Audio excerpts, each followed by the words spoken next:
Ok, tenga muy buenas noches, jóvenes. Bienvenido Edwin, Juan Miguel y Stanley. Vamos a iniciar la tutoría de repaso de este día. Si tienen posibilidades de abrir el micrófono, pues ábranlo, ¿verdad? En el momento en que ustedes necesiten preguntar algo, consultar algo o inclusive pues decirme si les está fallando ya sea el sonido, si no escuchan bien lo que estoy hablando, pero tengan pues presente que pueden participar o pueden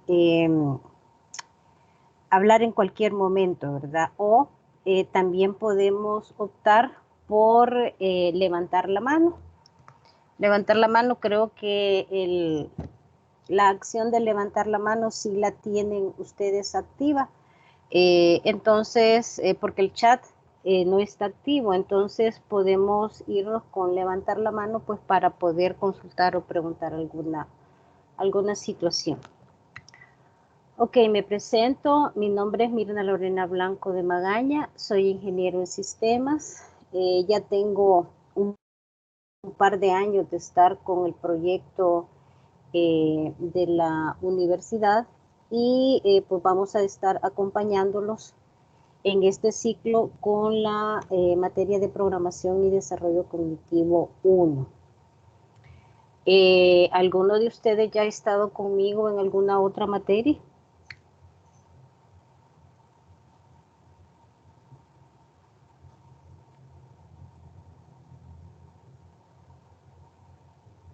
Ok, entonces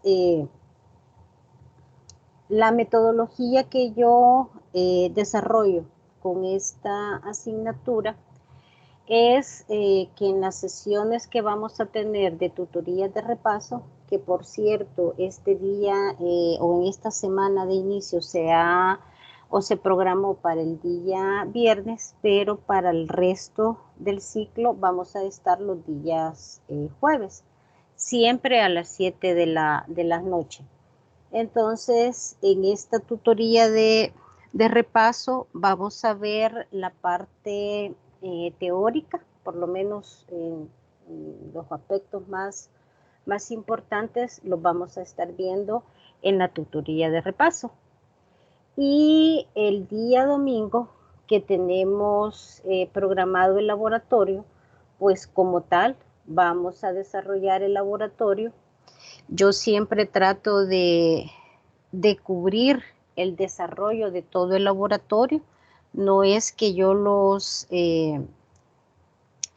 digamos que yo los pongo a desarrollar, sino que me pongo junto con ustedes a desarrollar la práctica. Y para que cuando pues ustedes tienen, ¿verdad?, que presentar un informe de ese laboratorio, pues ustedes ya tengan la mayoría de contenido que deben de presentar a la hora de presentar el informe. Recuerden que las tutorías de repaso no tienen ponderación. O sea, el hecho de que ustedes asistan a la tutoría de repaso, pues no es obligación. Ustedes pueden o no pueden asistir a la tutoría de repaso, pero a los laboratorios sí. Igual que como se hacía en programación intermedia o la introducción a la programación, pues la asistencia al laboratorio sí tiene cierta ponderación en la nota de esa actividad, ¿verdad? También recordarles que cada domingo que tengamos laboratorio, a ustedes les queda asignada una tarea que deben de cumplir en el transcurso de una semana. Entonces, como les repito, yo trato de desarrollar esa guía el día domingo para que a ustedes pues cualquier pregunta, cualquier duda que ustedes tengan pues la logren solventar, ¿verdad?, en esa sesión. Entonces, en la guía ¿verdad? La guía, la orientación, perdón, académica ya está actualizada en plataforma. Ustedes pueden consultarla. Allí tienen ya las fechas con las que vamos a estar trabajando en el ciclo. Vamos a ubicarnos. Bueno, primero nos vamos a ubicar en las actividades que tienen que hacer, que tienen que desarrollar. Acá están. Tenemos dos exámenes. Tenemos una tarea y tenemos 5 laboratorios.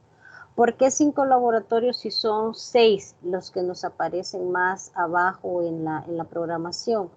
Porque el último laboratorio no es laboratorio como tal, sino que el laboratorio o la fecha. Vamos a ubicarnos acá más abajo en donde está la programación y ubiquémonos en donde dice, bueno, acá está.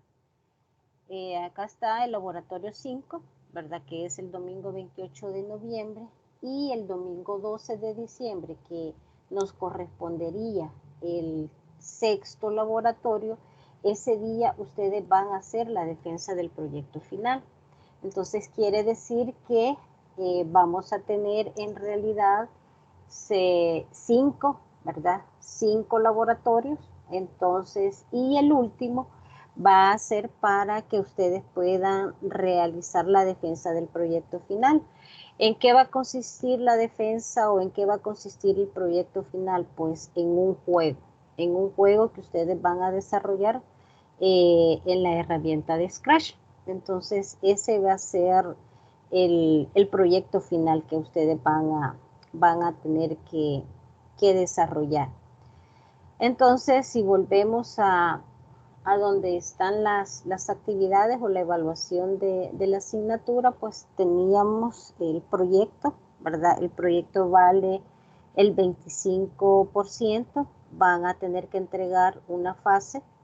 La primera fase pues es, digamos que es teórica, es donde ustedes ponen como los limitantes o el objetivo que pretenden ustedes realizar con el juego o con el juego que ustedes van a proponer. Y en la fase 2 pues ya es la defensa como tal y que funcione, ¿verdad? Que funcione lo que ustedes se han propuesto. En todas las materias, la universidad pues ha tenido a bien el planificar una actividad extracurricular.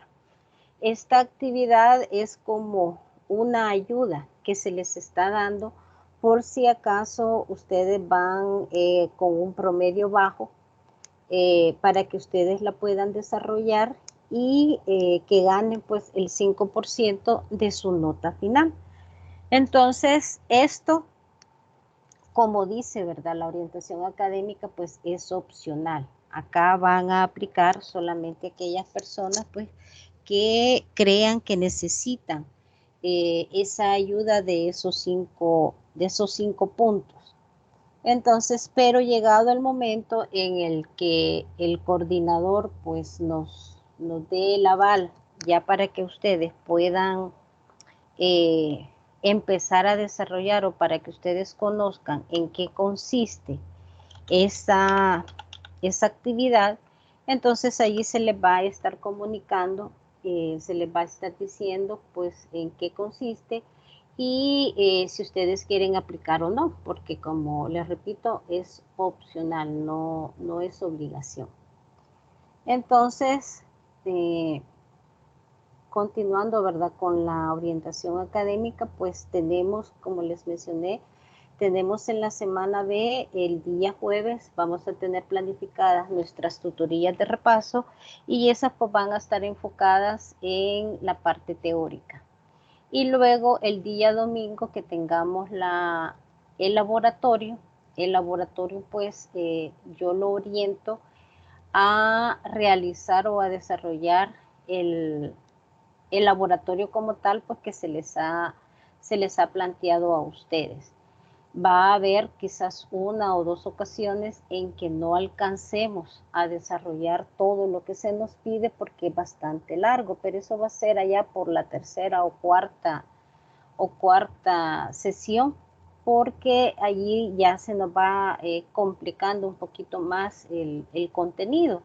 Entonces, esta primera sesión pues va a ser la sesión del día domingo, pues va a ser un poco de lógica y de aplicación de algunos términos que tienen ustedes que conocer, que va, ¿verdad?, relacionado con la unidad 1. Entonces, así vamos a estar trabajando. Tenemos una tarea, acá hay una tarea, acá está ya programada la actividad extracurricular que ustedes van a tener la opción, ¿verdad?, de poderla desarrollar. ¿En qué va a consistir? Pues vamos a hablar de eso pues, cuando ya se llegue el debido momento. Ok. Cualquier problema que ustedes tengan para las entregas de las actividades, por favor comuníquenmelo, porque yo trato siempre de poderles apoyar a ustedes en lo que se puede, ¿verdad?, en lo que está en mis manos, pero para poder hacer eso, pues yo necesito que ustedes estén en constante comunicación conmigo y pues que podamos ir solucionando algún problema que se les vaya presentando. Traten de ver en mí pues una persona que les va a ayudar, que les va a apoyar. Trato siempre de ponerme, ¿verdad?, en su posición y para que logremos pues sacar a buen término esta materia. Ok, la unidad 1. La unidad 1 pues habla sobre el constructivismo y el enfoque informático. Y dentro de esta unidad pues tenemos 4 grandes temas. Tenemos el conductismo, tenemos tenemos a Piaget y la epistemología genética, tenemos la teoría sociohistórica de Vygotsky, y tenemos también a Brunes y a Zubel. Entonces, en este video pues se habla prácticamente de todas estas teorías en una forma bastante generalizada. También tienen ustedes un documento que les habla sobre el aprendizaje en entornos virtuales, otro que la psicología sociohistórica y las teorías del aprendizaje. Esto con respecto a lo que es la parte teórica. La parte práctica, por así decirlo, tenemos pues un video de introducción a Scratch, a este tipo de software. Tenemos una guía de instalación y tenemos también el entorno. El entorno es bastante sencillo. Ahorita en esta unidad, pues en realidad no vamos a necesitarlo todavía. Lo vamos a empezar a utilizar hasta la unidad 2, o sea, hasta dentro de 15 días, ¿verdad? Más o menos. La versión que se supone está acá en este enlace de Scratch es la 3.25 o 3.2.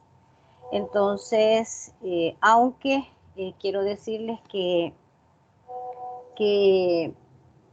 bueno, yo creo que descargada desde hace como un año que di la materia, descargué creo que la versión 2.0.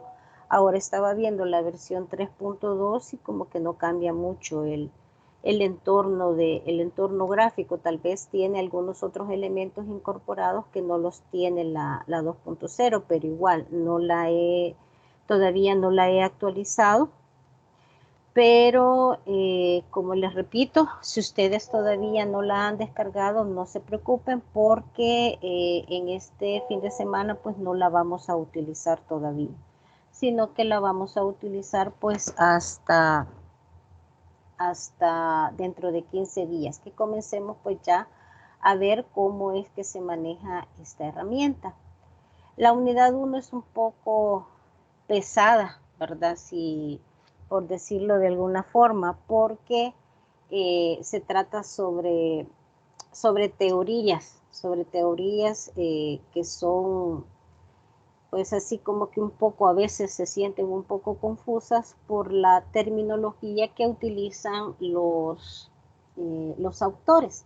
Sin embargo, para hacerla un poquito así más digerible, vamos a ir viendo algunos videos y luego de los videos pues voy a comentarles algo con respecto a ese video donde vamos a ir tratando todas estas corrientes. Entonces vamos a iniciar con el constructivismo. Encuentren bastante bien. El día de hoy vamos a hablar acerca del constructivismo. En esta actividad veremos varios puntos acerca de qué es el constructivismo, cuáles son sus principales autores, las características básicas del constructivismo, cómo está ligado a la educación y generaremos algunas pequeñas conclusiones. Bien, vamos a iniciar. El constructivismo es una corriente pedagógica basada en la teoría del conocimiento constructivista, que postula la necesidad de entregar al estudiante las herramientas necesarias, generar andamiajes, que le permitan construir sus propios procedimientos para resolver una situación problemática, lo que implica que sus ideas puedan verse modificadas y siga aprendiendo. El constructivismo considera holísticamente al ser humano. Según la posición constructivista, el conocimiento no es una copia de la realidad, sino una construcción del ser humano. ¿Con qué instrumento realiza la persona dicha construcción? Fundamentalmente con los esquemas que ya posee, es decir, con lo que ya construyó en su relación con el medio que lo rodea. Hay una realidad, hay un entorno, hay una construcción, pero tiene él unos conocimientos previos. ¿Quiénes son los principales autores del constructivismo? Bueno, los más representativos son Jean Piaget, que nos habla de la teoría de la psicología del desarrollo. Tenemos a Lev Vygotsky, que es la teoría del constructivismo social. Tenemos a Jerome Bruner, con su teoría cognitiva del aprendizaje por descubrimiento, que desarrolla, entre otras, la idea del andamiaje, tomada de la teoría del constructivismo social de Vygotsky.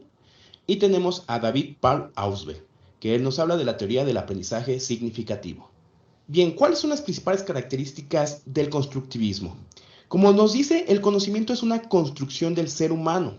Cada persona percibe la realidad, la organiza y le da sentido en forma de constructos, gracias a la actividad de su sistema nervioso central, lo que contribuye a la edificación de un todo coherente que da sentido y unicidad a la realidad. Digamos que toma tres aspectos importantes: la importancia de los conocimientos previos, la comprensión, que requiere relacionarla con conceptos, la significación, la participación activa del alumno responsable del aprendizaje. Sin embargo, cada persona percibe la realidad de forma particular, dependiendo de sus capacidades físicas y del estado emocional en el que se encuentra, así como también de sus condiciones sociales y culturales. Si para alguien puede ser un 6, también para alguien puede ser un 9, como nos muestra la imagen. Hay una anécdota que da cuenta de esta temática mucho más fácilmente. Cuenta la historia que había dos picapedreros que trabajaban en una mina de mármol. A uno de ellos se le veía malhumorado, mientras que otro sonreía al hacer su tarea. El capataz de la mina se acercó al primero y le preguntó la causa de su mal humor, y él le contestó que no tenía sentido su trabajo, que era muy aburrido trabajar en la mina. Se fue donde el otro jornalero y también le preguntó por qué sonreía, y él contestó que estaba muy orgulloso de trabajar con las piedras que algún día se convertirían en grandes construcciones. He ahí cómo cada persona construye su propia realidad. El primero solo percibía un trabajo aburrido, mientras que el segundo lo percibía como una contribución a algo más grande. ¿Cómo está ligado el constructivismo a la educación? Hablemos del docente. Él debe de aceptar e impulsar la autonomía e iniciativa del estudiante, reconoce que todos somos distintos y aprendemos de distintas maneras, usa elementos como materiales físicos, interactivos y manipulables, usa terminología cognitiva tal como clasificar, analizar, predecir, crear, inferir, deducir, estimar, elaborar, pensar. Es capaz de investigar la comprensión de los conceptos que poseen los estudiantes antes de entregarles su propia comprensión de estos. tiene la habilidad de desafiarlos en la indagación, de tal forma que los estudiantes necesitan respuestas bien reflexionadas, y evalúa el proceso y el logro del aprendizaje generando una evaluación formativa. Mientras tanto, el alumno o el estudiante es responsable de su propio proceso de aprendizaje generando sus esquemas mentales, aprende a través de sus experiencias, logrando aprendizajes significativos por medio de la reflexión, contribuye a la clase con sus ideas, tiene capacidad de investigación y análisis, es capaz de trabajar en forma grupal, desarrollando habilidades sociales, se interesa por los objetos de estudio y desarrolla una conciencia crítica. Sin embargo, esto no es tan fácil. Hay ciertos momentos que el constructivismo nos maneja. Uno, que debe haber una aceptación de los conocimientos previos. Debemos de conocer al estudiante. Hay un aprendizaje inductivo, hay una reflexión. Después de ahí pasamos a una interacción tanto de estudiante con el profesor como estudiante con sus compañeros, estudiante-estudiante. Hay una interacción para llegar al momento final que es la construcción del conocimiento. Lo que el alumno ya tenía o ya conocía genera un nuevo conocimiento que se genera por el método deductivo, donde el estudiante aprende del profesor, pero también aprende de sus compañeros. El siguiente video nos puede resumir un poco acerca de cómo se percibe el constructivismo. Una clase de filosofía donde el profesor nos relató esta historia. En una caverna se encontraban un grupo de hombres, prisioneros de nacimiento, encadenados de forma tal que solo podían mirar hacia el fondo de la cueva. Una hoguera y figuras manipuladas por otros hombres proyectaban en esa pared todo tipo de sombras. Para los prisioneros, las sombras eran la única referencia del mundo exterior. Esas sombras eran su mundo, su realidad. Uno de los prisioneros era liberado y se le permitía ver la realidad entera fuera de la caverna. ¿Qué tanto tiempo le tomaría acostumbrarse al exterior después de toda una vida de encierro? Posiblemente su reacción sería un profundo temor a la realidad. Podría entender lo que era un árbol, el mar, el sol. Asumamos que este hombre puede ver la realidad tal cual es y entender el gran engaño que era la caverna. El profesor nos explicó brevemente las interpretaciones del mito en relación al conocimiento, la ilusión y la realidad, y como posiblemente estemos dentro de una gran caverna, que a su vez está dentro de otra. Pero no cabe duda de la necesidad de ese hombre libre de regresar y compartirle al mundo lo que había visto.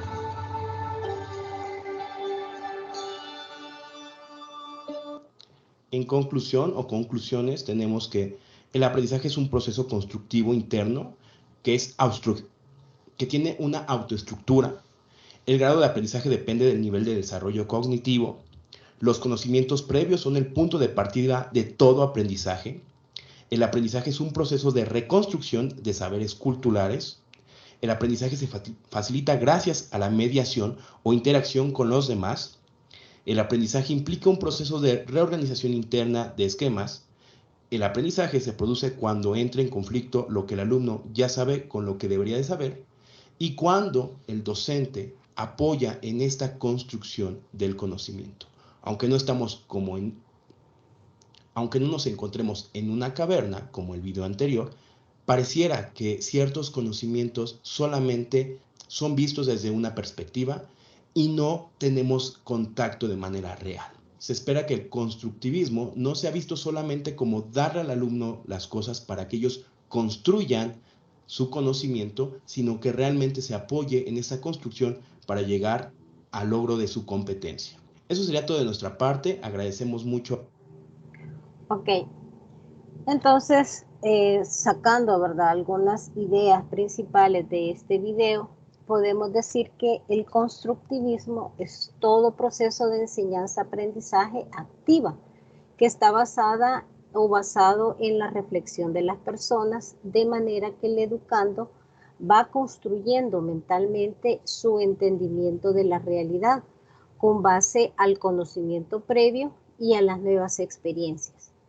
En el ámbito de la docencia, el constructivismo es dar al estudiante ciertas herramientas que le permitan crear sus propios procedimientos para resolver una situación problemática, lo cual implica pues que las ideas o sus ideas se van a modificar y va a seguir aprendiendo. Por otro lado, el constructivismo como tal es un enfoque epistemológico, con lo que tiene aplicaciones e implicaciones en ciertas disciplinas. Entonces, el constructivismo ve el aprendizaje como un proceso en el cual el estudiante construye activamente nuevas ideas o conceptos basados en conocimientos presentes y pasados. Entonces, veamos ahora un ejemplo de constructivismo.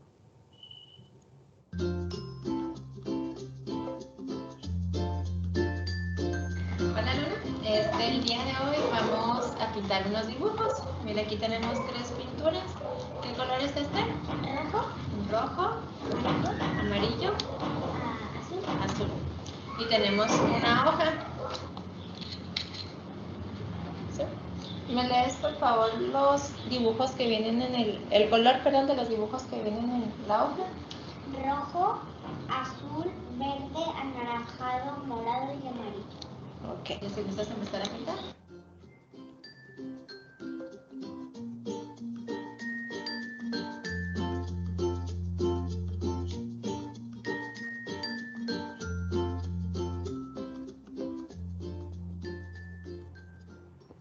Sí sabías, pero estos colores con los que tú acabas de pintar, el rojo, el azul y el amarillo, se llaman colores primarios.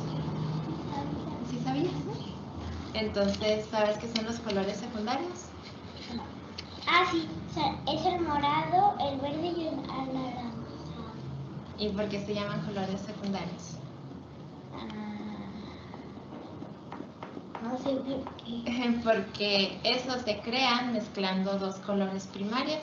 Ahora para pintar estos colores, el verde, el anaranjado y el morado, vamos a mezclar estos colores.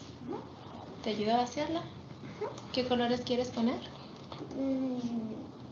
Rojo y azul. Rojo y azul. ¿Qué colores vas a crear con esos dos colores? Morado. Morado. Muy bien. A ver, mezclalos.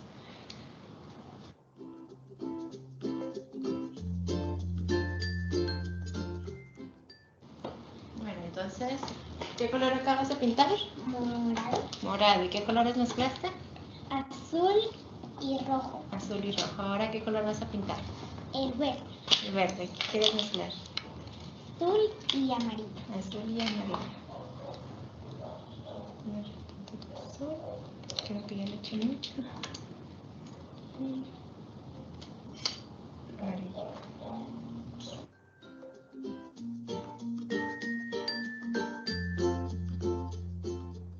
Vamos a pintar el verde. El verde. ¿Y el verde lo creamos con qué colores? Azul y amarillo. Azul y amarillo. Y nos falta el Anaranjado. ¿Qué colores vas a mezclar? Rojo y amarillo. Rojo y amarillo.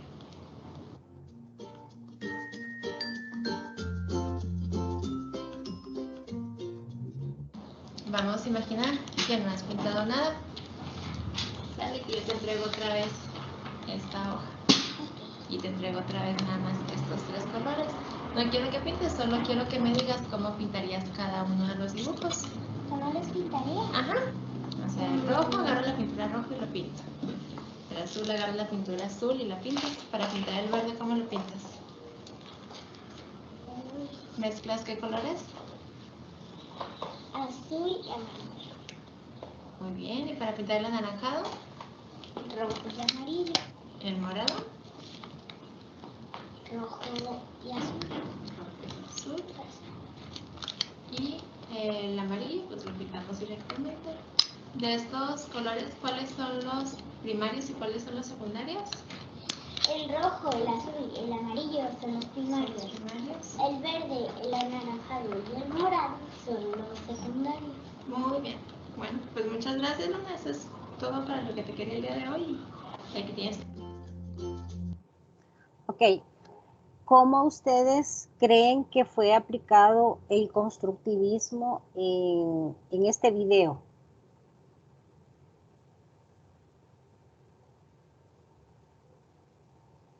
Buenas noches. Buenas noches, Edwin. Sí, ahí pues la maestra le dio las herramientas al estudiante. Primero le ejemplificó, ¿verdad?, cómo tenía que colorear y luego le dio las herramientas para que ella decidiera o ella viera qué colores iba a utilizar. O sea que ahí el niño iba a, a retomar los conocimientos que obtuvo en el primer ejemplo, en la primera práctica, y ahora ella lo tenía que hacer solo. O sea, ella iba a construir sus conocimientos a la hora de pintar nuevamente las imágenes que están ahí. Ok. Solamente. Solamente. Gracias, Edwin. Juan Miguel. Si tiene el micrófono.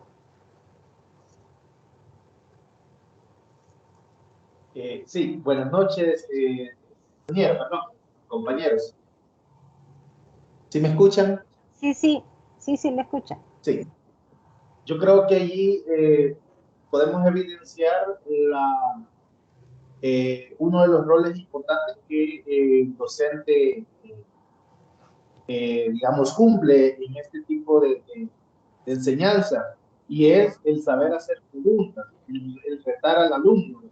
Entonces yo creo que cuando el docente le pregunta al alumno qué combinaciones debe hacer para sacar un color, ya en ese momento está aplicando lo que es la parte del constructivismo.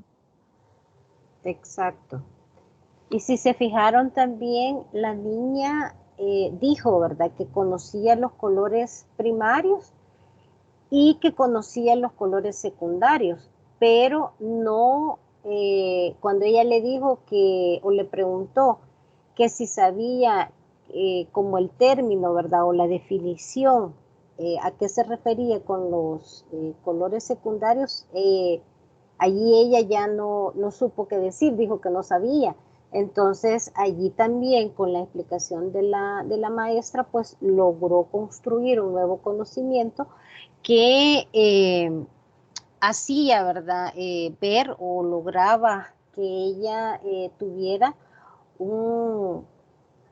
una gama más de conceptos o de términos o de definiciones con respecto a los colores. Entonces esa es la forma en cómo ustedes, ¿verdad?, en algún momento pues tienen que ir dirigiendo el aprendizaje en sus grupos de estudiantes.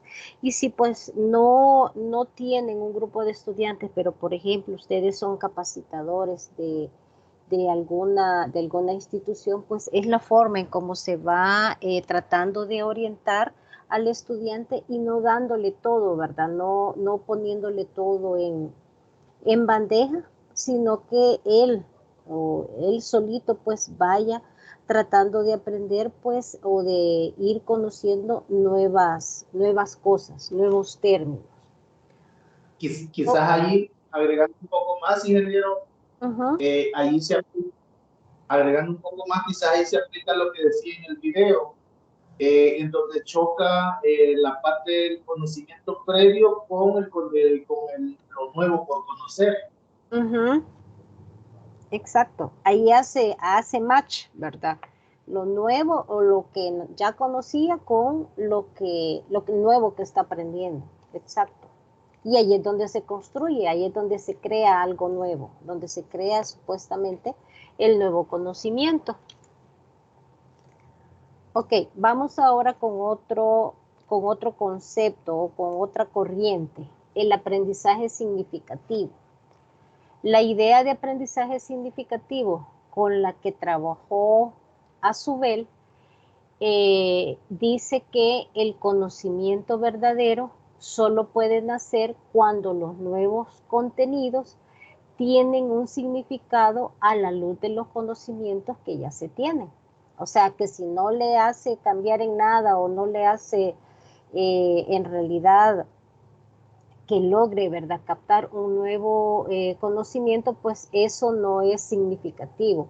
Es como quien dice ver llover, ¿verdad? Entonces, a eso se refiere el aprendizaje significativo. O sea, aprender significa que los nuevos aprendizajes conectan con los anteriores, no porque sean lo mismo, sino porque tienen que ver con estos de un modo que se crea un nuevo significado.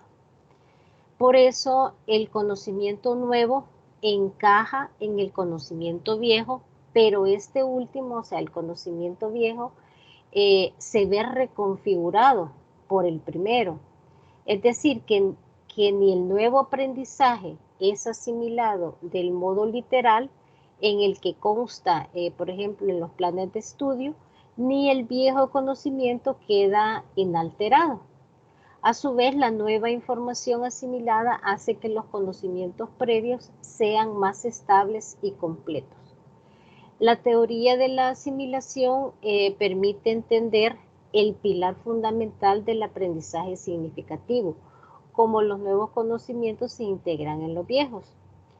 Y la asimilación ocurre cuando una nueva información es integrada en una estructura cognitiva más general, de modo que hay una continuidad entre ellas y la una sirve como expansión de la otra.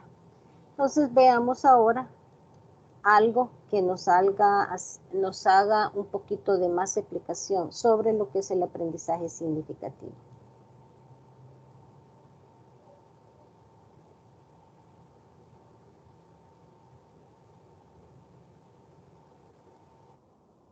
Ocúltate, niño. Falsa alarma. Mis nervios ya no soportan esto. ¿Qué vamos a hacer cuando esa niña llegue? Estoy pensando. ¡Bill! ¡Ayúdame! ¡Ayúdame! ¡Aguanta, ya voy! ¡Ayúdame! ¡Abajo! ¡Ven acá! ¡Hacia abajo! ¡Ven! ¡Todos métanse ahí!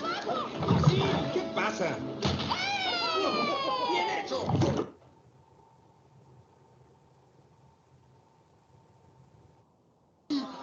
¡Papá! ¡Yo sé qué hacer! ¡No! ¡Debes decirle a todos los peces que nadien juntos! ¡Sal de ahí ya! ¡Sé que esto funciona! ¡No quiero perderte otra vez! ¡Papá, no hay tiempo! ¡Solo así se salvará a Dory!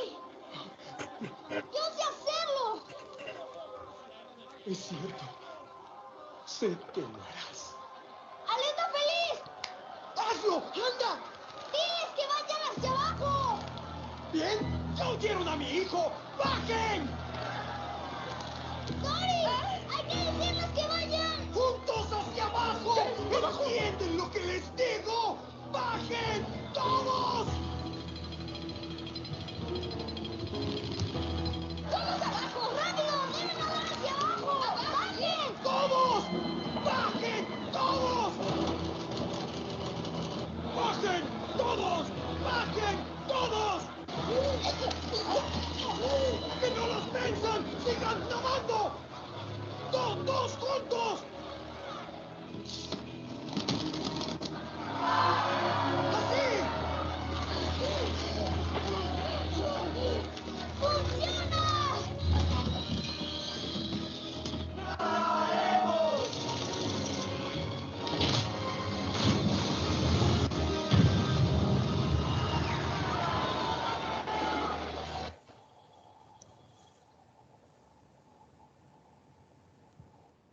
Algo para ti, ya que pronto serás reina, podrás supervisar la producción.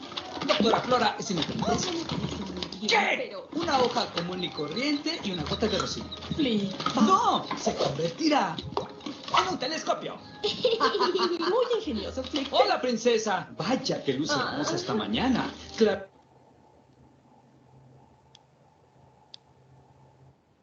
¿Se encuentran bien? ¿Ven algo? ¿Están vivos? ¿Qué pasó? ¡Listo, ya está! ¡Hazlo! La oruga se hace pasar por carnada viva. ¡Qué valor!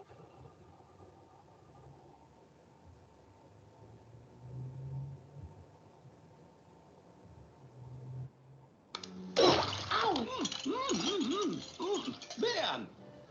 ¡Wow! Esto es algo especial, fuera de lo común. ¿Qué? ¿Qué es? Es un cachivache. que los humanos usan para acomodarse el cabello. Así. Un giro por aquí, un giro por acá. ¡Ay! Y listo. Te queda una configuración estética del cabello que todos los humanos admirarán. Un cachivache. ¿Y eso qué es? Ah, esto. Hace años que no veía uno de estos. ¡Fantástico! Un boquiche, un merfluo curvilíneo. ¡Oh! Los boquiches datan de la prehistoria, cuando los humanos se pasaban sentados viéndose unos a otros. Era aburridísimo.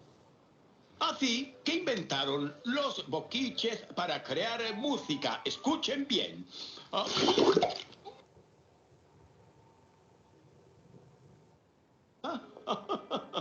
No siempre tenemos invitadas tan encantadoras y distinguidas, ¿verdad, Eric?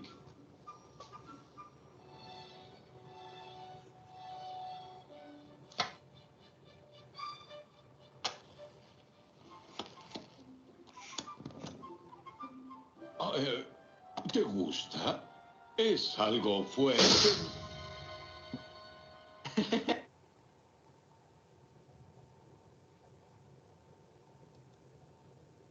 Ok, ¿qué podemos decir ahí del aprendizaje significativo?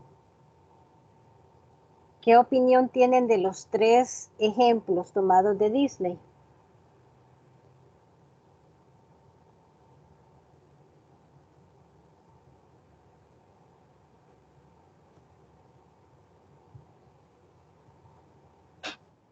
Yo quizás el que más le entendí fue el último.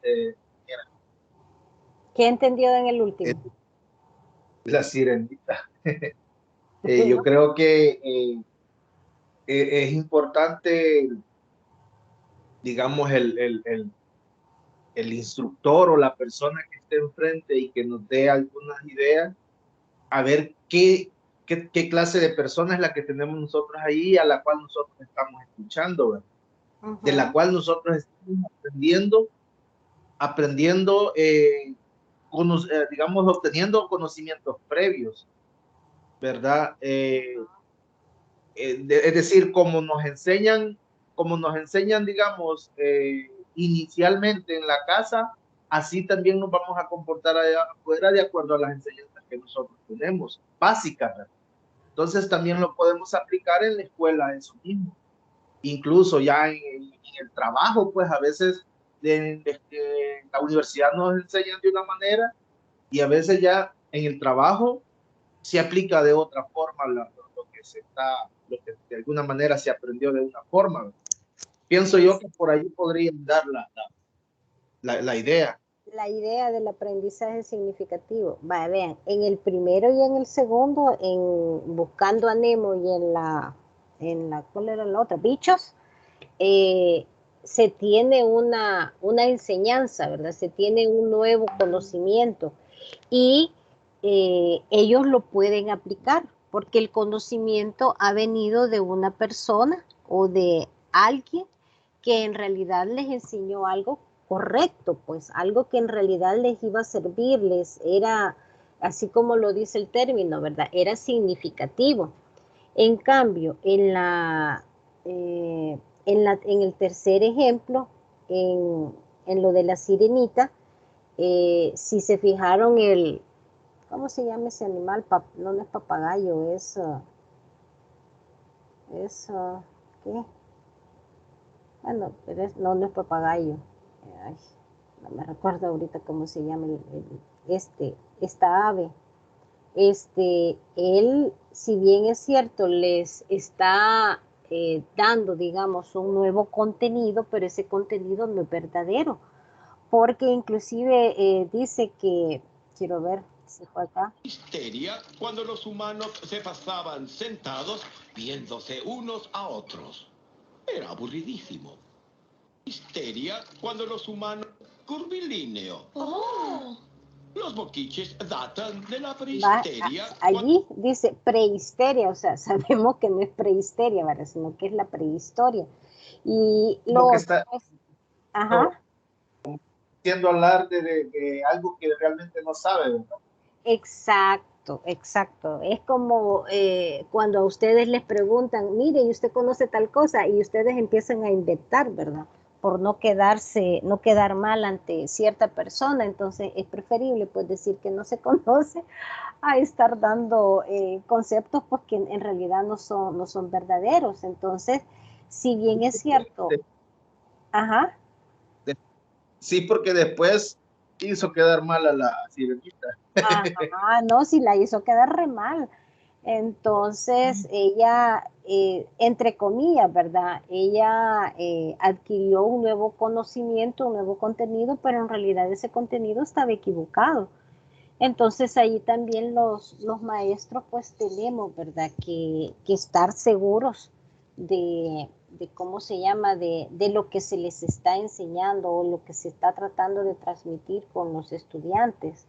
Por eso hay ocasiones en que uno, aunque tenga la necesidad, bueno, en realidad no es así, ¿verdad? Pero uno de docente, uno de maestro tiene que hacerse cargo de ciertas actividades que en realidad las pueda desarrollar, porque si no, pues va a estar engañando al estudiante y no es esa la idea, ¿verdad? No es esa la forma en cómo debemos nosotros tratar de transmitir el aprendizaje como tal. Entonces, ahí vimos 3 ejemplos, los 2 primeros donde sí hubo aprendizaje significativo y en el tercero no. Ahora yo les pregunto, en el caso que vimos acá con la niña que estaba aprendiendo a hacer las combinaciones de colores, ¿ustedes creen que hubo aprendizaje significativo?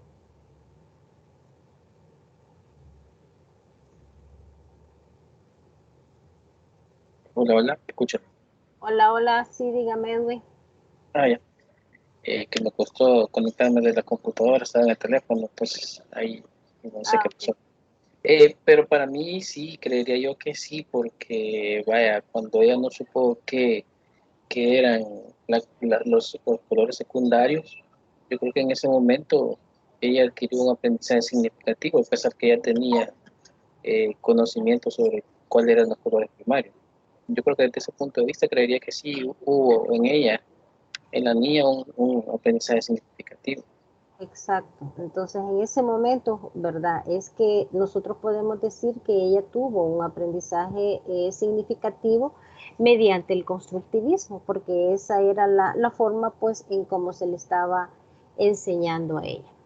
Ok, pasemos al siguiente. Los entornos virtuales de aprendizaje.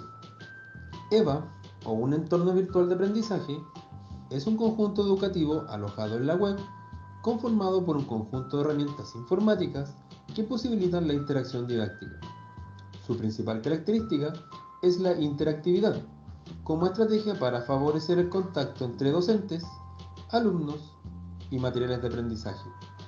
En términos generales, suelen ser versátiles para poder adecuarse a diferentes propuestas y procurar que el diseño tecnológico acompañe al modelo pedagógico.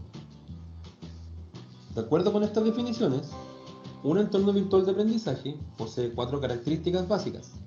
Es un ambiente electrónico, no material en el sentido físico, creado y constituido por tecnologías digitales. Está hospedado en la red y se puede tener acceso remoto a sus contenidos a través de algún tipo de dispositivo con conexión a Internet. Las aplicaciones o programas informáticos que lo conforman sirven de soporte para las actividades formativas de docentes y alumnos. La relación didáctica no se produce en ellos cara a cara, como en la enseñanza presencial, sino mediada por tecnologías digitales. Por ello, los EVA permiten el desarrollo de acciones educativas sin necesidad de que docentes y alumnos coincidan en el espacio o en el tiempo. La definición de estos entornos indica que presentan una dimensión tecnológica y una dimensión educativa, las cuales se interrelacionan y potencian entre sí. La dimensión tecnológica está representada por las herramientas o aplicaciones informáticas con las que está construido el entorno. Estas herramientas sirven de soporte o infraestructura para el desarrollo de las propuestas educativas. Varían de un tipo de EVA a otro, pero en términos generales puede decirse que están orientadas a posibilitar 4 acciones básicas en relación con esas propuestas: la publicación de materiales y actividades, la comunicación o interacción entre los miembros del grupo, la colaboración para la realización de tareas grupales y la organización de la asignatura. La dimensión educativa de un EVA está representada por el proceso de enseñanza-aprendizaje que se desarrolla en su interior. Esta dimensión nos marca que se trata de un espacio humano y social, esencialmente dinámico, basado en la interacción que se genera entre el docente y los alumnos, a partir del planteo y resolución de actividades didácticas. Un EVA se representa como un ámbito para promover el aprendizaje a partir de procesos de comunicación multidireccionales: docente-alumno, alumno-docente y alumnos entre sí.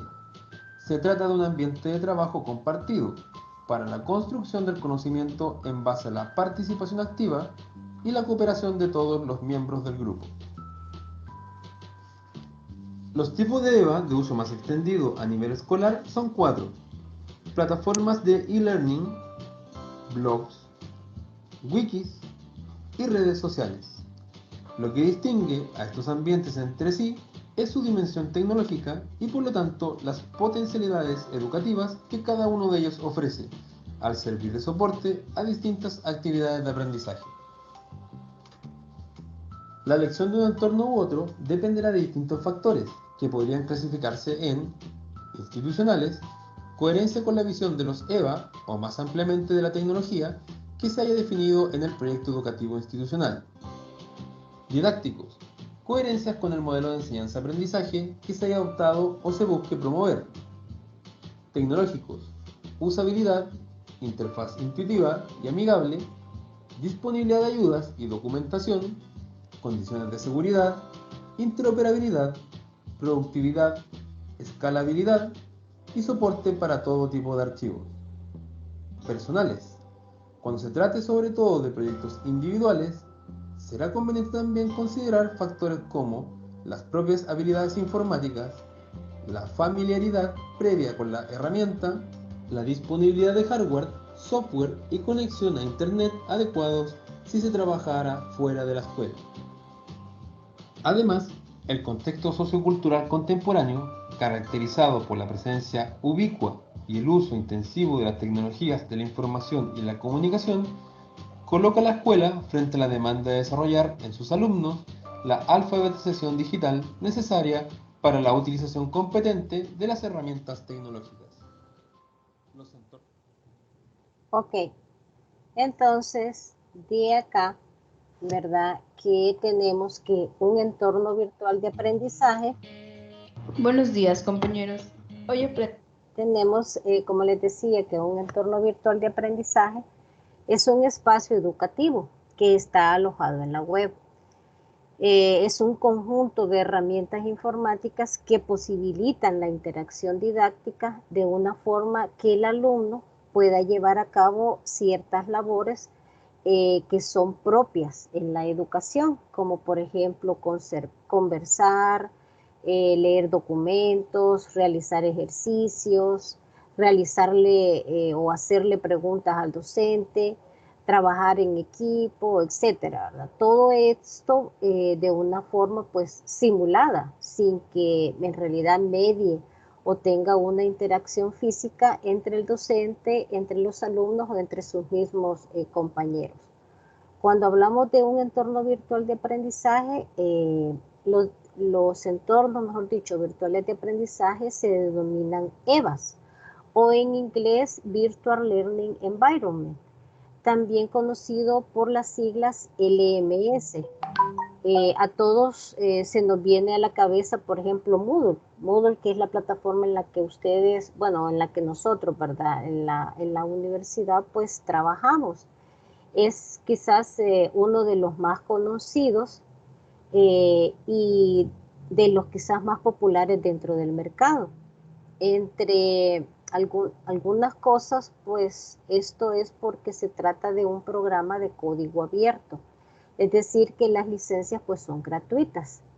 y quizás es más utilizado pues en las universidades.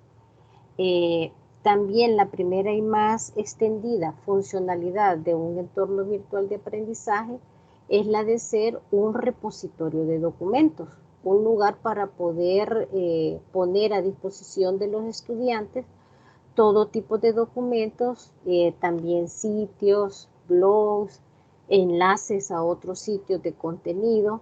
Entonces digamos que esa es la función más primaria o la más principal de un entorno virtual de aprendizaje, pero también debe de permitir la entrega de trabajos, las evaluaciones en línea, algunas encuestas, que ustedes puedan ver las calificaciones, cómo va su progreso, ¿verdad? Cómo van sus resultados dentro de cierto curso, ponerles avisos, hacer videoclases. Por supuesto, permite comunicarse los estudiantes con los profesores sin tener que coincidir en el tiempo ni por supuesto en los mismos espacios físicos. Entonces la idea es de tratar de romper esa barrera del espacio-tiempo. Ni qué decir, ¿verdad? Tiene que un entorno virtual de aprendizaje para que se aprecie o para que se precie, pues debe de ser accesible desde cualquier sitio. Tienen que ustedes poder acceder a él sin ninguna complicación. Y de igual forma, pues desde cualquier dispositivo, llámese teléfono, laptop, PC, tablet, lo que sea. También los EVAs pues no están delimitados a la formación en línea o a la distancia, sino que también se utilizan como una herramienta complementaria a la formación presencial. Antes que entráramos en pandemia, pues en realidad la plataforma nosotros la utilizábamos como un recurso adicional a las clases. Hoy en día pues se ha vuelto como nuestro medio principal para poder interactuar con ustedes y ustedes con nosotros y entre ustedes mismos. Entonces, algunas de las plataformas pues más conocidas con respecto a lo que son los entornos virtuales de aprendizaje, tenemos a Tutor. Esta plataforma es muy colaborativa. Tenemos Chamilo. Chamilo pues sigue siendo de código libre. Tenemos Claroline.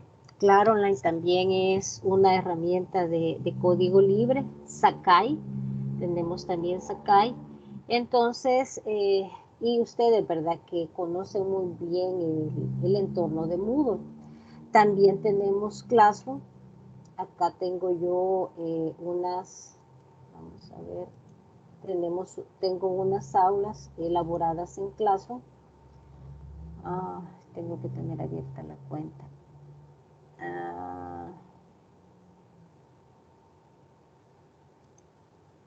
No, tengo que tener abierta la cuenta. Pero también tenemos Classroom. Classroom está asociada con la cuenta de Gmail, ¿verdad?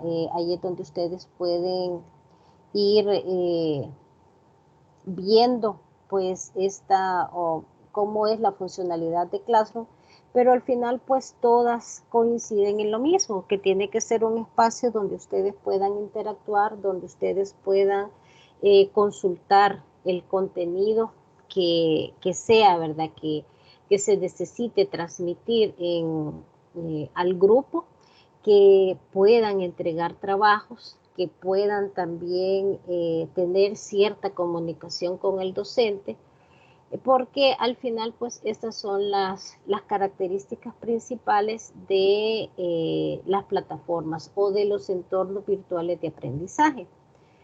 Entonces, ahora pasemos al siguiente. ¿Perdón? Una consulta.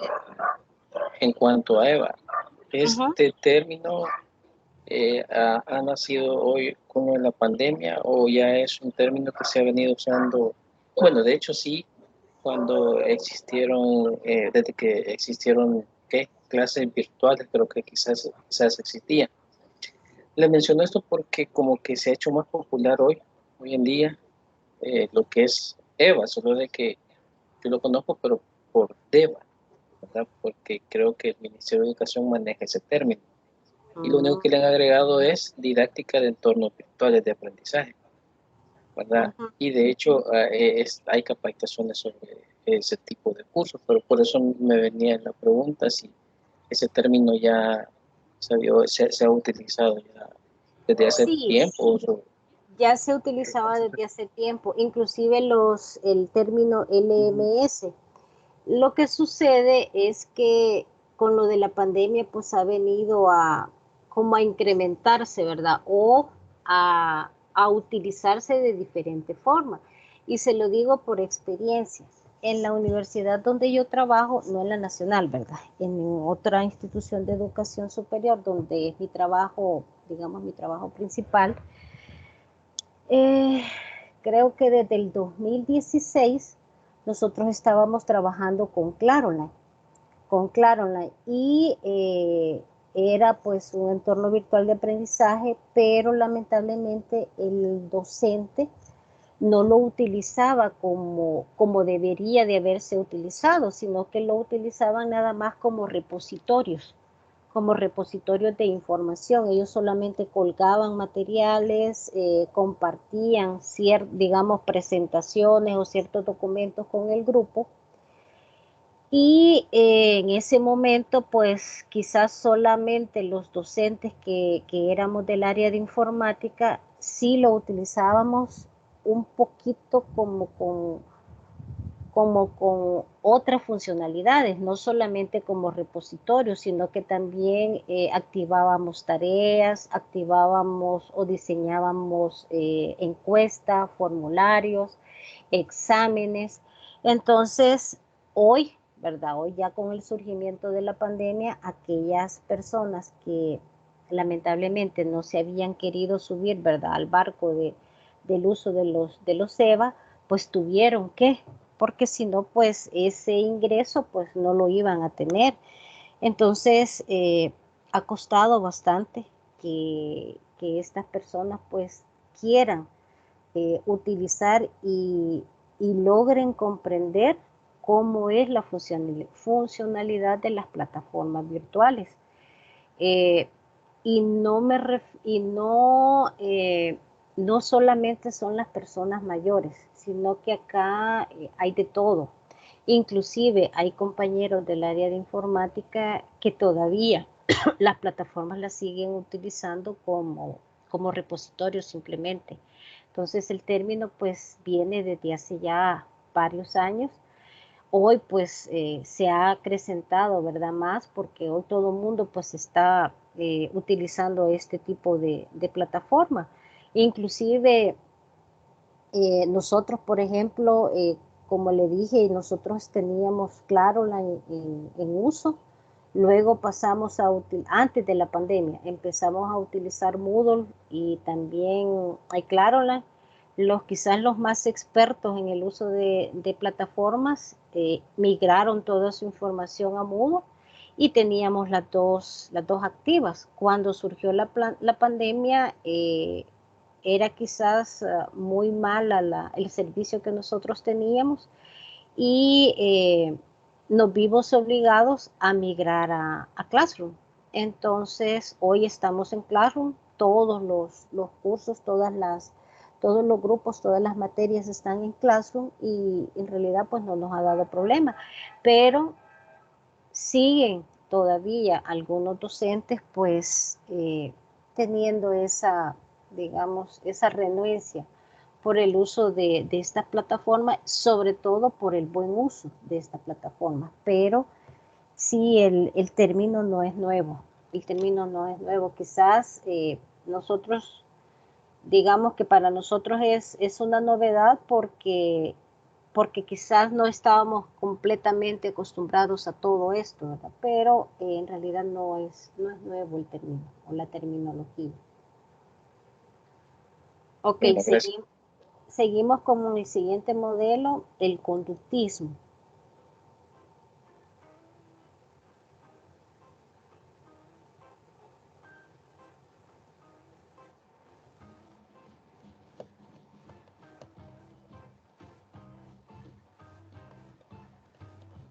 El conductismo es una teoría psicológica que se centra en la conducta que puede ser observada.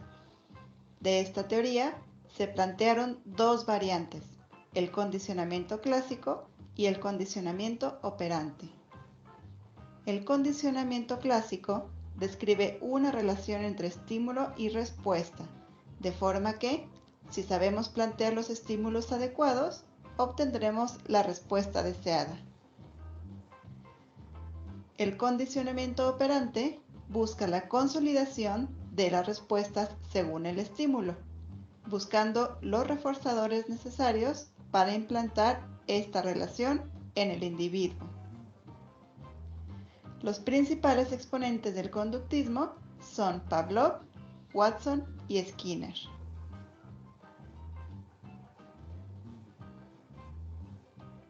Pavlov es quien comenzó a trabajar con el condicionamiento clásico. El experimento de Pavlov, el perro y la campanita. Pavlov utilizó para su experimento un perro, comida y una campana. Antes de condicionar, hacer sonar una campana no producía respuesta alguna en el perro, pero al colocar comida frente al perro, el perro comenzaba a salivar. Durante el condicionamiento, se hacía sonar una campana varios minutos antes de presentarle la comida. Después del condicionamiento, con solo escuchar una campana, el perro comenzaba a salivar. Pavlov pudo observar varias cosas. La comida provocaba una respuesta en el perro de forma natural, ya que salivaba cuando se la ponía enfrente. A esto Pavlov le llamó estímulo incondicionado. A su vez, la comida provocaba también una respuesta natural, que era la salivación o la secreción de jugos gástricos. Esa respuesta es la respuesta incondicionada. Existe también el estímulo neutro, que es aquel que antes de condicionar al perro no tenía ninguna respuesta. En este caso, era la campana. Después de realizar el experimento varias veces, la campana, que era un estímulo neutro, se convirtió en un estímulo condicionado, ya que el perro respondía con solo escucharla, aún antes de ver la comida. Por último, hay una respuesta condicionada, que es la respuesta que se obtiene con el estímulo condicionado. En este caso, que el perro salive con tan solo escuchar la campana.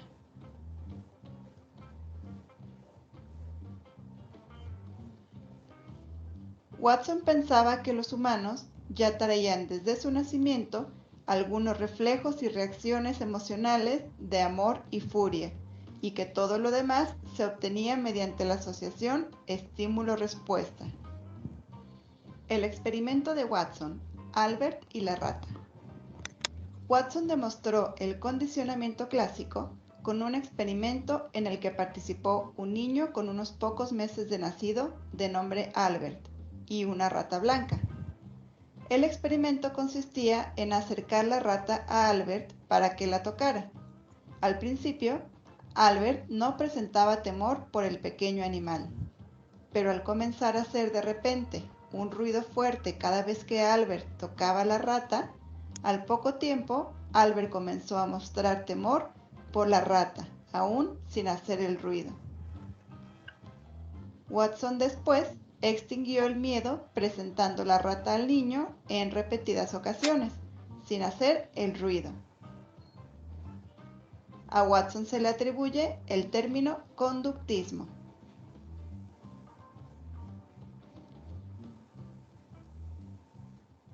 Skinner guió sus estudios hacia el condicionamiento operante, a diferencia de Pavlov y Watson, tratando de reforzar o eliminar las respuestas deseadas. Skinner definió los siguientes modelos de condicionamiento operante. Las respuestas que son recompensadas tienen alta probabilidad de repetirse. A esto le llamó refuerzo positivo o recompensa. Las respuestas que reflejan actitudes de escape al dolor tienen alta probabilidad de repetirse. A esto le llamó refuerzo negativo. Las respuestas que no son reforzadas son poco probable que se repitan. A esto le llamó extinción. Por último, las respuestas que son castigadas de reacciones no deseadas serán eliminadas. A esto le llamó castigo. El experimento de Skinner, la rata en la caja. Para su experimento, Skinner utilizó una rata, la cual encerró en una caja que contenía en una de sus paredes un pedal o barra.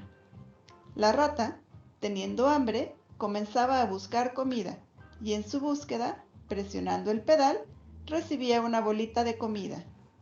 Esta bolita es un refuerzo positivo. Cuando la rata ya estaba condicionada, Skinner cambió el condicionamiento y la rata no obtenía nada cuando presionaba el pedal. Después de un tiempo, esto llevó a la extinción de la conducta.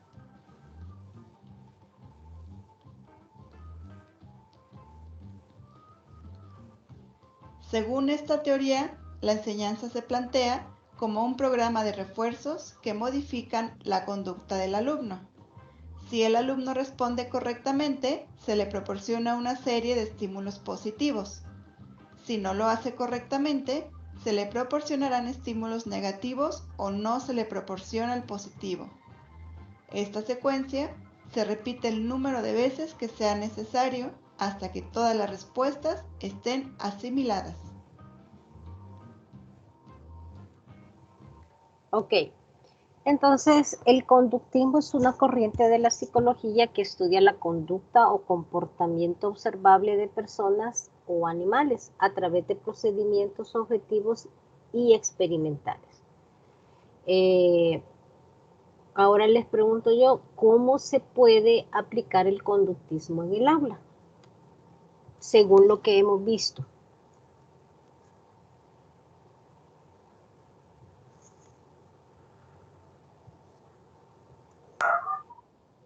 Licenciada, ahí cuando, digamos, uno, digamos, si puede uno poner algunas condiciones a los alumnos, por ejemplo, del tipo de comportamiento en el aula, si se comportan bien, tienen derecho a algún receso, o no sé, pues al contrario, en caso de que haya un mal comportamiento, se les bloquea el receso, la salida a un receso. Digamos, ¿podría eso ser parte del conductismo?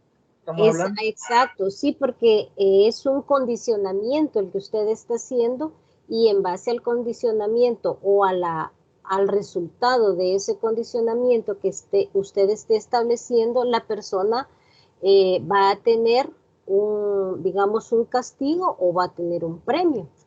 Entonces, y eso es como el objetivo o en eso se centra el conductismo, en condicionar, ¿verdad? En establecer ciertos parámetros, y si usted cumple o no cumple esos parámetros, pues usted va a tener una recompensa. Es como ahorita, ¿verdad? En el estudio de ustedes, si ustedes cumplen con todas las tareas, pues ustedes van a tener cierta nota, y el resultado final, pues de ese cumplimiento de todas esas tareas, pues va a ser que van a aprobar la asignatura, y con el tiempo pues van a lograr llegar a culminar su carrera. Entonces se les está conduciendo, se les está premiando. ¿Con qué se les está premiando? Se les está premiando con una nota. ¿Sí? Sí. Bueno, algo que me pareció ahí interesante, que hasta fue casi lo último del video, fue ¿cómo se dice? El dar estímulos, decía ahí.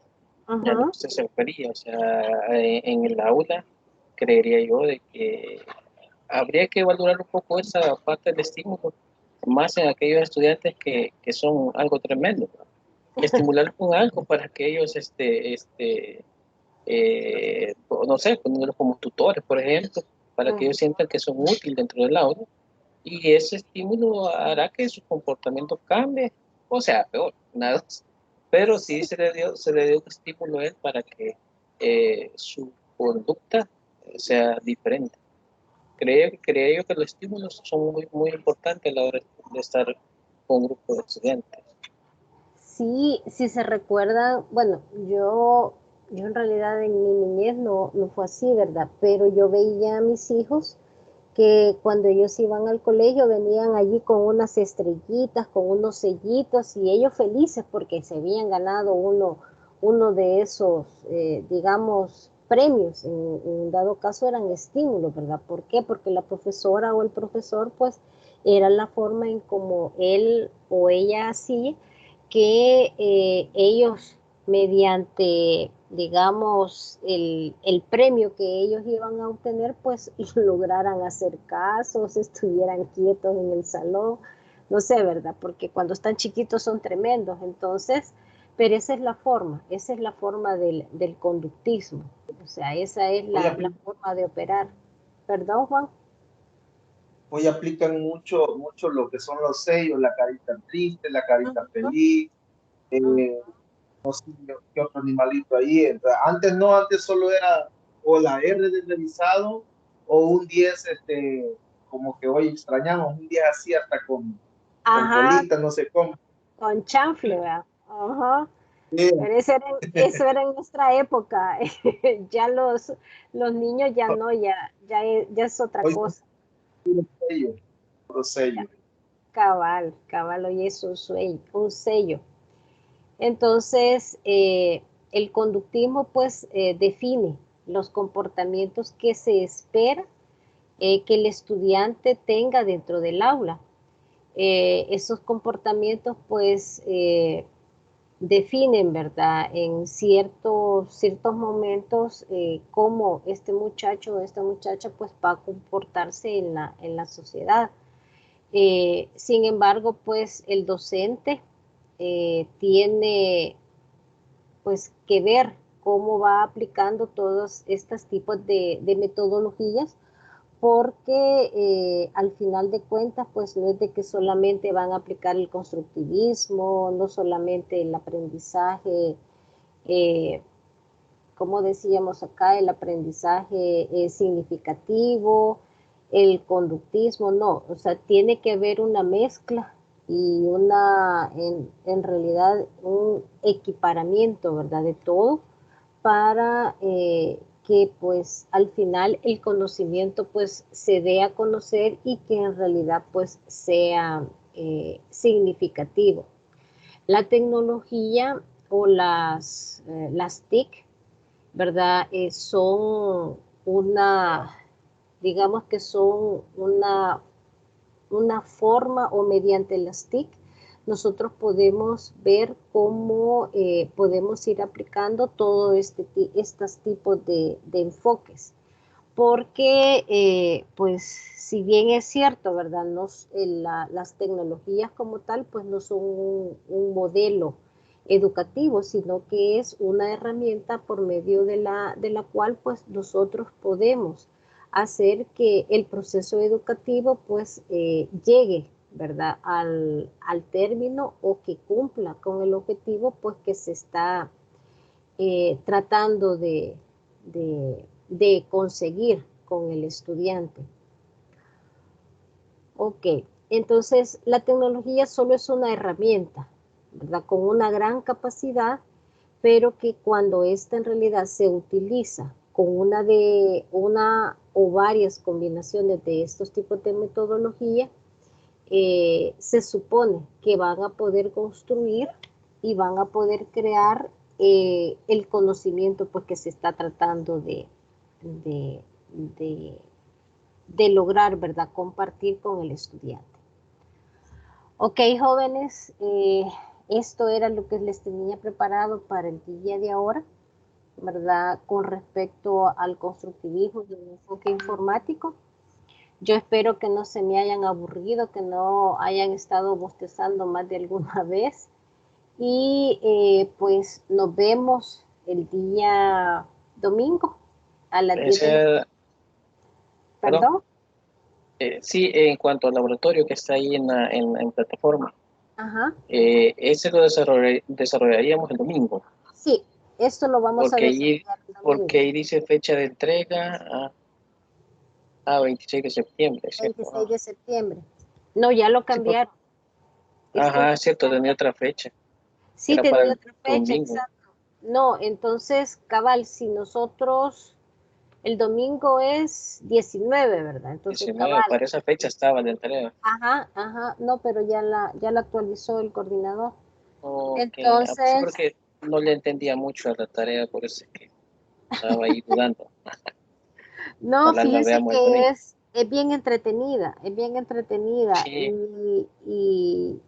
y bueno, yo les voy a dar una solución. Recuerden que cuando hablamos de lógica, cuando hablamos de parte de análisis, pues puede ser que ustedes lo entiendan de una forma, puede ser que lo entiendan de otra, pero la idea pues es brindarle una solución. Dígame, Juan Miguel. Sí, de hecho yo había, creo que de 2 ejercicios, yo había hecho uno. No sé si lo hice, o sea, utilizando la forma que va a pedir o que pide, pero sí lo resolví y aparentemente me dio la solución, ¿verdad? Porque es una combinación mera rara la que hay que hacer ahí.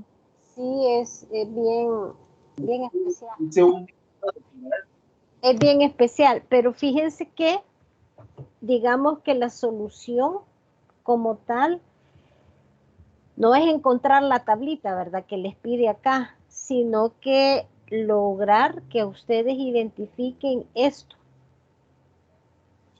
identifiquen el aprendizaje significativo, identifiquen en qué momento se presenta la asimilación y la acomodación en el momento en que se está resolviendo. Y también en qué momento entró lo que se le llama la zona de desarrollo próximo. Entonces, el método que utilizaron, ¿verdad?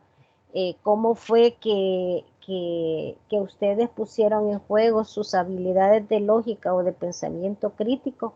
Entonces, en eso prácticamente está enfocado el laboratorio. Claro, ¿verdad? Hay que encontrar la solución, pero cuando ustedes ya hayan encontrado, bueno, antes de que ustedes encuentren la solución, tienen que ir pensando, bueno, vamos a ver al principio del laboratorio estos términos para que ustedes los tengan allí, digamos, a la mano y que puedan ir viendo en qué momento ustedes aplican cada uno de estos términos o si se les presentan cada uno de estos términos en el momento en que estamos solucionando el ejercicio. Porque en eso se basa el laboratorio, ¿verdad? No, como les mencioné al principio, todavía no entramos a ver la herramienta como tal, sino que estamos en la parte teórica. Muy bien, Okay. gracias. La otra es, perdón, es en cuanto a la tutoría de repaso, siempre van a ser 2 horas. Fíjese que en esta ocasión siento yo que nos extendimos bastante porque es bastante, ¿cómo decirles? Bastante como complejo, ¿verdad? Esta parte de la materia. Pero ya las otras tutorías pues van a ser más orientados a la lógica, a las estructuras que se van a ver, pero ya en la aplicación de Scratch. Entonces creo yo que allí pues ya va a ser un poquito más fluido porque ustedes pues ya llevaron 2 programaciones, entonces solo que vamos a tratar de verlo aplicado a la herramienta para luego en la sesión de laboratorio pues desarrollar los ejercicios que se les planteen. Pero yo creo que esta es la más larga. Ok, sí, está bien. Ok. ¿Alguna otra pregunta? No, de mi parte ya, el domingo. Ok, entonces pasen feliz noche, chicos. Nos vemos el día domingo a las 10 de la mañana, ¿verdad? Para poder resolver el laboratorio. Muchas gracias, feliz noche. Ok, un gusto, feliz noche para todos.